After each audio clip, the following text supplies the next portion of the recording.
Hello, everybody. Today I wanted to discuss an article with you that appeared on our public broadcaster Deutsche Welle. That is basically like Russia Today, so it's in English, and this article appeared on World-Refugee-Day. So congratulations if you happen to be a refugee. I'm sure you will enjoy this day a lot. So the article is titled "Europe Should Listen More to Africa on Migration" and was penned by Harrison Mwilima. If I pronounce that name wrongly, as always, I do not apologize. It starts with, as we observe World Refugee Day on June the 20th, I would like to remind European and African governments of the need to genuinely work together in dealing with refugee and migration challenges facing the two neighboring continents. Looking at the European media, a certain image is always produced. The many young African people who want to come to Europe, even risking their lives in desperation. This is very one-sided and creates an image that all African youth want to make such perilous journeys. First and foremost, this is not what the European media tries to portray.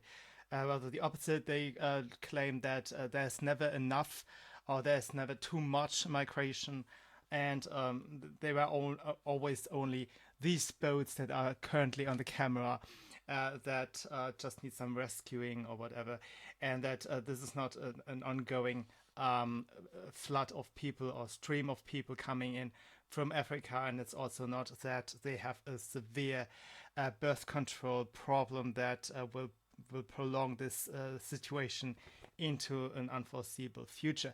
Now, this is not how the media is actually portraying the situation. The media is only cutting short a very limited view of the situation, which portrays it as if it were controllable when it isn't. He continues with, in reality, there are few African refugees making such treacherous journeys. In fact, most African refugees go to the neighboring countries instead of heading to Europe. You will see later that he makes the claim that even economic refugees, as he calls them later, are only making it to other African countries most of the time. I don't know, to be honest. I think there is some inner African, or there's a lot of inner African migration. But first and foremost, those are not refugees if they are just moving for economic reasons. He continues, European and African countries have been working together on solving refugee and migration problems. However, progress has been slow. This is mainly because the two continents have different perspectives and priorities on dealing with the challenge. And you will see the culminating end of this article is actually that these perspectives and priorities are actually opposing interests. He continues, on the one hand, the European Union and its member states regard the reduction of refugees and irregular migrants, that's illegals, criminals, human traffickers, etc., as a means to tackle security threats. Towards realizing this, most European funds have been channeled to reduce refugee and migration flows to Europe. Furthermore, Europe has even worked with African dictators to gain their support in curbing migration. Well, 2 points here. First, it may be true that a lot of funds actually go into the curbing migration policies, but that's mainly because policies that are advanced by the left are just rebranded to appeal to voters who want to curb migration. So, for example, climate change initiatives, they are now branded as they stop future climate refugees. So there's now such a thing as a climate refuge, a climate migration that is coming up, and to kind of curb the CO2 emission is already enough to curb migration, or that's a stepstone to it, or whatever the fantasy may be. The idea though is that they don't want to curb migration. They don't do anything to the effect of it, like law enforcement, like border control, law and order, the basic job of a government. That's not where the money goes. The second point is that he supposedly dreads the cooperation with African dictators. But that is the exact thing that he asks us to do. That's actually the whole point of the article. I just read that last sentence again. Furthermore, Europe has even worked with African dictators to gain their support in curbing migration. So working with African dictators is a bad thing when it comes to curbing migration, but it is not a bad thing when it comes to fostering migration, because that is what he actually wants to do. And in the first sentence, in the first sentence already, he speaks of African governments with which Europe is supposed to work together. What governments in Africa are not dictatorships? They are all dictatorships by now. There used to be a time when South Africa looked quite promising. There used to be a time during the Arab Springs when Tunisia looked like it could come to some sort of westernized living standards, etc., etc. All the promises so far have fallen flat. So far, the most hopeful country is probably Nigeria. But we will have to wait until we know if any African country really makes it to Western standards. And in the meantime, we in the West, we have to concentrate on keeping our standards. So we are far from having any cooperative powers that are not dictatorships. And he's obviously very dishonest here if he seeks to undermine a policy by their affiliation with a cooperation to African dictatorships, when at the same time he is actually pushing for policies that, as he will line out in his own article, are also in support of African dictatorships. He goes on the other hand, African governments are interested in remittances, the money that many migrants send home, and legal migration opportunities. The strategic attitude of Europe in reducing refugees and migration has created mistrust among African governments towards their European counterparts in dealing with refugee and migration challenges. Very often when I read down some of the German articles, very often they are German and I translate on the spot. I have to pick apart the propaganda that is in it.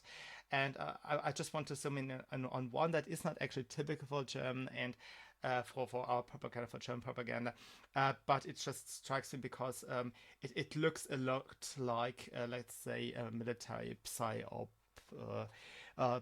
psychological warfare, and that is the moralization and emotionalization of something. So here he speaks of trust. It has created mistrust among African governments that the European counterparts have actually different interests. That's what he is basically lining out later. Having different interests causes mistrust. So it's put from a there are interests that are valid or not valid, that are may lead to compromise or should lead to compromise, or that one interest may be such illegitimate that it has to give way to another interest. No, it's all down to there are feelings of trust and distrust, and if they don't do what we want, we may not like them anymore. So it's very weird, and I'm saying this and I'm pointing this out because trust is usually something you withdraw after somebody has betrayed you, after somebody has lied to you. But he doesn't give an example of the European governments lying to African governments. He just says they have different interests. So trust, emotions, moral failure, without any details. Continues. The world is currently facing the coronavirus pandemic. In Europe and in other Western countries, vaccinations are currently in full swing, and infection numbers and deaths are declining as life slowly returns to normal. On the other hand, so many African countries have not been highly affected by the pandemic. The economic effects of coronavirus have been immense. This is due to a fall in commodity prices and the increased cost of imports. This is due to a lot of things, mostly the lockdowns. Let's just continue. Additionally, income from tourism, remittances, and raw materials has also dropped. So in other words, the main engine of the world economy, which is the Western world and China, I must say, those have fallen flat during the corona crisis because of the lockdowns and the policies involved in it. and the consequences are felt everywhere. And there are a lot of people, well-meaning people, who think that focusing on something like the vaccination of third world countries or whatever, that this is a substantial help out of this situation. When in reality, we actually have to make the engine work first again. And on this one, I'm actually a bit against my general policy of foreign aid restriction. As of now, as we have this substantial crisis, this substantial economic crisis, we should actually think of helping them financially for some time temporarily.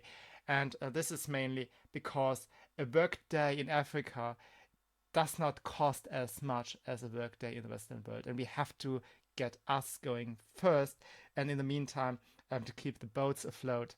I understand that pure financial means, with all the corruption and so on, ignore all of it.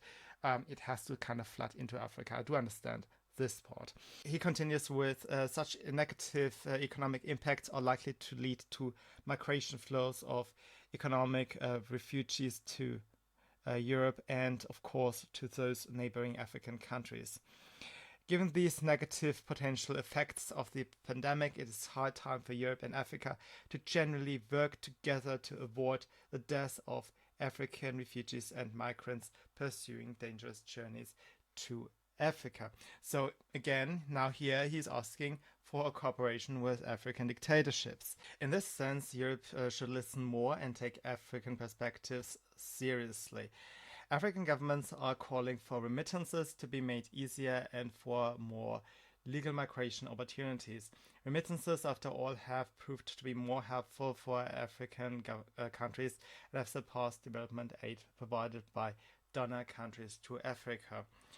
As a matter of fact, this should also be of interest to Europe, since money sent by migrants to their families back home would also help to provide economic well-being, thus also tackling some root causes of migration. No, actually, all of this does not help. And the underlying issue really is that, as I said, I'm happy to admit that right now the situation is in an exceptional state. There are forces that want to perpetuate crises forever and ever. But as of now, objectively, the economy is in a precipitous state, and therefore I do understand that as of now, some purely financial remedies are acceptable towards Africa. Outside of that, nothing will change until the corrupt governments are bankrupted. This is a very unpopular position, but the Soviet Union did not come down because everybody was helping them. They came down because they were bankrupt, and this is the reason why Poland, Hungary, the Czech Republic, and a lot of other nations in Eastern Europe and worldwide are now in a better economic position than they were before. Bankrupting evildoers can help making the poor richer. Right now, we are living in a situation where all of the economic shortfalls can be attributed to this disease or the economic consequences of the lockdowns, etc., external forces from an African perspective, because the engine is here in the Western world. So external forces, and therefore, as of now, a bankruptcy would not help any regime change or a change of mind as of how a society is supposed to govern itself, how it's supposed to fight corruption and get some safety over business deals. This is all linked, this is all linked. A stable law and order environment is the precondition of a prosperous society. And unless this is established, the governments must be defunded. Of course, as of now, as the reason for the bankruptcy could be attributed to something else, bankrupting those regimes cannot be a goal. But in the long run, it is. And this is very counterintuitive, and it's very difficult to communicate. And yet we have the obligation, the moral obligation, to make that point. He continues, once refugees and migrants have the possibility to work they would spend some 85% of their income in Europe creating legal migration opportunities as well as innovative programs and initiatives to provide skills to refugees and migrants will in the end help European countries, especially given their dwindling population, as there are many young people in Africa. And this really riles me up. It's extremely brash to say, well, you don't have children anyway, just take our children, or actually care for our children, we just send them over to you, or we send some of them over to you, they send back their remittances, maybe they come over for holidays, or you just make the money, and this is how you spend your life. You spend your life working like a donkey, not even having enough time or energy or focus anymore to kind of form the basic instinct, the basic interests of your own of your own biology, and to think of your own procreation. No, you work like a donkey. You are perfectly distracted. You are stressed out like a panda in a cage, and therefore you should not even think of having your own children anymore. You should just work for our children. And I think this is absolutely apparent that he is basically open about it. You don't have children. We have children. You come to work and we have the children. I mean, that's fair, isn't it? I find it absolutely outrageous.